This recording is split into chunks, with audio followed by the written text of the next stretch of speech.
1.8 kilometres to go. It's a little bit greasy here on the promenade, but the fact that it is dead straight is going to be a great advantage for the field. Still on the front, really turning the screw is Sky. They really are applying the pressure, aren't they? Russell Downing there in second place. Jonathan Tierenlock in his wheel from Endura Racing. And then we've got Bradley Wiggins in fourth. And then Luke Rowe. Luke Rowe will be the man to set up Mark Cavendish, as we see.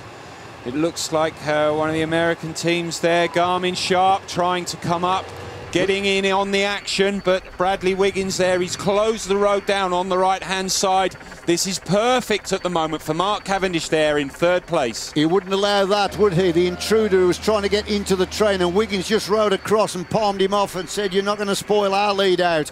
Coming up now to the red pennant, the lantern, the 1 kilometre to go sign, the red kite, and it's Wiggins on the front here, really beginning to turn the screw, and Luke Rowe is in second position, and look out for Mark Cavendish. Cavendish is going to be trying to come through to get involved in the final chase. Leigh Howard has just come up on the left-hand side there of Cavendish and got in front. Cavendish has allowed him to get in front there. He needs wheels. He wants people to be in front of him.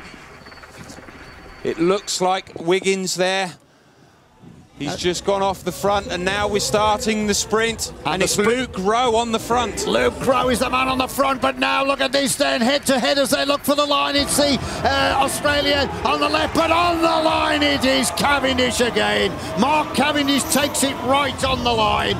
Well, the challenge came, didn't it, then, from Leigh Howard, but it was Mark Cavendish that had the electric power to deny the Australian Leigh Howard his second stage victory. Instead, it's Mark Cavendish, the world champion, that took the second stage victory.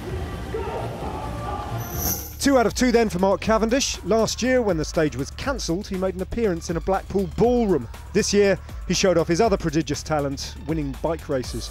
A good day for Garmin's Steele von Hoff behind him. Leigh Howard back in third, with Boy Van Poppel and Russ Downing again in contention in fourth and sixth place respectively. Maggie Backstead, by the way, sprinted to 7th. 2 wins in as many days for Mark Cavendish. His sprint just too good again for Leigh Howard. Another aggressive ride from Christian Haas, his third breakaway of the Tour and maximum KOM points en route. His lead now extends to 21 points. And another Brit on the podium, Pete Williams, keeps his Yodel Sprints jersey, 14 points his advantage to breakaway man Matt Cronshaw. And so, after a certain amount of discussion about his favoured choice of jersey, Mark Cavendish swapped rainbow for gold. He now leads the Tour of Britain at the halfway point. The general classification takes a shake-up too. Cavendish leads courtesy of his time bonus at the end, 6 seconds his advantage over Leigh Howard, 14 seconds then to Van Poppel and Luke Rowe in 4th and 5th. Sepp Vanmarcke is at 26 seconds in 8th place. Well, we are joined down here on the promenade by a whole clutch of people, some of whom have been braving the horrible weather out on the course. That fella there, give us a wave.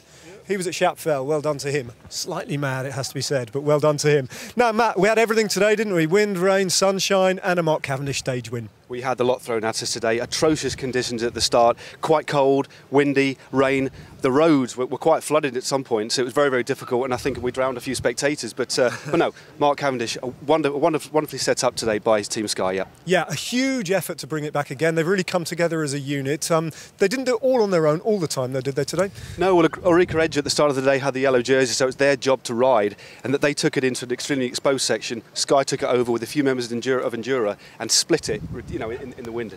Yeah, now, it was interesting, wasn't it? And perhaps I'm being slightly mischievous here, although I don't think so.